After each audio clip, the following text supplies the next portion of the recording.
விடுவார்கள். அல்லேலூயா. அவ்வளவு பேர் கூட்டமா காத்திருப்பாங்க. ஆனா ஆண்டவர் என்ன சொல்றாரு, இங்க உட்கார்ந்துருன்னு சொல்ற. எனக்கு ரொம்ப விளங்கவே இல்லை. பாருங்கள், அப்பொழுது திடீரென்று ஒரு அந்த இடத்துல ஒரு பஸ் வந்து நின்றது. அந்த பஸ்ல பஸ் ஸ்டாப் அதனால கூட்டமாக அங்கு இறங்க வேண்டிய நபர்கள் இறங்கினார்கள். கூட்டமாக இறங்கினார்கள். பாருங்கள், ஆண்டவர் என்னோடு கூட பேசும்போது அந்த கூட்டத்தோடு கூட ஒரு வாலிப தம்பியை காண்பித்து, அந்த வாலிபனோடு கூட நீ பேச வேண்டும் என்று சொல்லி மறுபடியும் என்னோடு கூட ஆண்டவர் பேசினார். ஆண்டவரை தெரியாத ஒரு வாலிபன் என்ன பேசணும், என்ன ஆண்டவரை பேசணும்னு சொல்லி ஆண்டவரிடத்துல கேட்ட போது ஆண்டவர் திரும்பமாக எனக்கு சொல்லிக் கொடுத்தார். இயேசுவனை நேசிக்கிறான்னு அவன் சொல்ல சொன்னார். அல்லேலூயா. ரொம்ப சிம்பிள் வார்த்தை தானே. பக்கத்துல உள்ளவங்க சொல்லுங்க, இயேசுவனை நேசிக்கிறார். உங்களுக்கு சொல்ல தெரியுதான்னு பாப்போம். நல்லா செஞ்சுக்கிட்டே சத்தமா சொல்லுங்களேங்க. இயேசுவனை நேசிக்கிறார். கைபிடிங்க, நல்லா சொல்லுங்க. கைபிடிங்க. சும்மா எல்லாருக்கும் சொல்ல தெரியுது நினைக்கிறேன். ஆண்டவர் சொல்ல சொன்னதை நான் சொல்லி முடிச்சுட்டேன். பாருங்க, சொல்லி முடிச்ச உடனே அந்த வாணிபுக்கு வந்து அழுக ஆரம்பிச்சுட்டான். ஏதோ நான் கெட்ட வார்த்தையோட பேசுறேன், இப்படி அழுகிறேன். இயேசுவை நேசிக்கிறான்னு நான் சொன்னேன். ஆண்டவர் சொல்ல சொன்னேன். நான் பாட்டு போயிட்டு இருந்தேன். இங்க உட்கார சொன்னார் ஆண்டவர். என் ஆண்டவர் உட்கார சொன்னார். உன்னை பார்த்த உடனே உன்னை பேச சொன்னார். நான் பேசிட்டேன். நான் கிளம்புறேன்னு சொன்னேன். பாருங்க, அழுகையை நிறுத்த முடியவில்லை. எல்லாம் சுற்றி உள்ளவனே என்ன பாக்குறாங்க. அந்த பையன் நம்ம சொன்ன அழுக வச்சுட்டாங்க.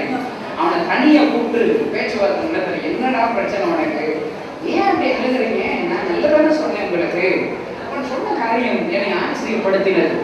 என்னுடைய வீட்டில் உள்ள எல்லோரும் என்னை வெறுத்து விட்டார்கள். எனக்கு நல்ல படிப்பு வரலன்னு, நல்ல வேலையும் கிடைக்கல. ஒவ்வொரு நாளும் எல்லோரும் என்னை வெறுத்து தள்ளுகிறார்கள்.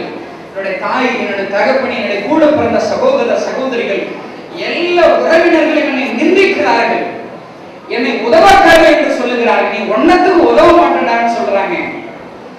ஏன் இந்த உலகத்திலே வாழ வேண்டும்? யாருக்குமே உதவி செய்ய உதவி செய்ய முடியாத உதவாக்காரையா இருக்கிறானே. அதனால இன்னைக்கு நான் ஒரு முடிவு செஞ்சேன். கை காட்டினா பாத்தீங்கன்னா ஒரு 20 அடி தள்ளி ஒரு ரயில்வே தண்டவாளம் இருக்குது. இந்த இடத்துல வந்தா, இந்த பஸ்ல ஏறி வந்தா, இந்த ரயில்வே தண்டவாளத்துல விழுந்து நம்ம செத்து போறலாம் நினைச்சிட்டு தான் இந்த பஸ்ல ஏறி நான் இந்த இடத்துக்கு வந்தேன்.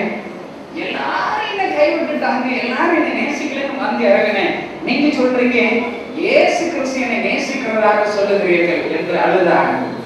ஆண்டவர் பேசின அந்த ஒரு வார்த்தை அந்த வாலிபனுடைய வாழ்க்கையை அப்படியே மாற்றிவிட்டது. இன்றைக்கும் ஆண்டவர் கண்ட சாட்சி உள்ள வாலிபனாக இருக்கிறான். கைகளை தட்டி ஆண்டவரை சொல்லுகிறாங்க. அல்லேலூயா. இயேசு பேசுகிறவர். இன்றைக்கு உன்னோடு கூட பேசும்படித்தான் இந்த கணேசனை ஆண்டவர் அனுப்பி இருக்கிறார். வேதத்துல பைபிள்ல சொல்லுது, பிசாசு உன்னை தேடிக்கிட்டு இருக்கிறான். அவனை பத்தி சொல்லி இருக்கிறது, திருடன் திருடவும் கொல்லவும் அழிக்குமே என்று வேறொன்றுக்கு வருடான். எதுக்கு வருவாங்க? பிசாசை பத்தி சொல்லியிருக்கு.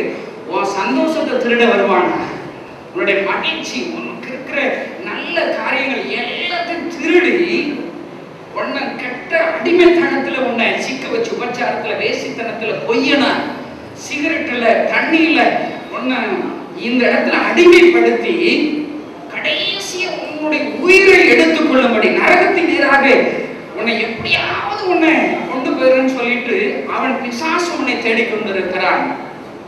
உன்னை தேடுகிறவர்கள் யாராக இருந்தாலும் சரியா, உனக்காக ஒரு தியாகம் பண்ணுவதில்லை. நீ கஷ்டப்படும் போது உதவி செய்வர்கள் இல்லை. அருமையான வாலிப தம்பி, உன்னுடைய சூழ்நிலையை நான் இப்பொழுது ஆண்டவர் சொல்லுகிறபடி நான் சொல்லுகிறேன். நீ ஃபீஸ் கட்டும் போது எப்ப ஃபீஸ் கட்டுறாங்க உங்க அப்பா அம்மா? கடைசி டேட் ஆகி நீ அழுது போராடி ஃபைன் அவுட் தான் கடைசி டைத்துல தான் உன் அப்பா உனக்கு ஃபீஸ் கட்டுறாரு. அவ்வளவு கஷ்டத்துல நீ இந்த இடத்துல வந்திருக்கிற வாலிப தம்பி, அருமையான தங்கச்சி, இதே போலதான் நீ வந்திருக்கிற. உன்னுடைய கஷ்டத்துல உதவி செய்கிறவர்கள் உன்னுடைய உறவினர்கள் கூட கிடையாது. நீ மிகுந்த நம்பி இருக்கிற என்னுடைய தாய் மாமா, என்னுடைய பெரியப்பா இருக்கிற, என்னுடைய அண்ணன் இருக்கிறான், இவன் உதவி செய்வான், எல்லாரும் நீ நம்பினீர்கள். ஆனாலும் நீங்கள் நம்பின எல்லா நபர்களும் கைவிடப்பட்டவர்கள் தான் இங்கு அநேகர் இந்த இடத்தில் வந்திருக்கிறேன். இது ஆண்டவர் எனக்கு சொன்ன வார்த்தை.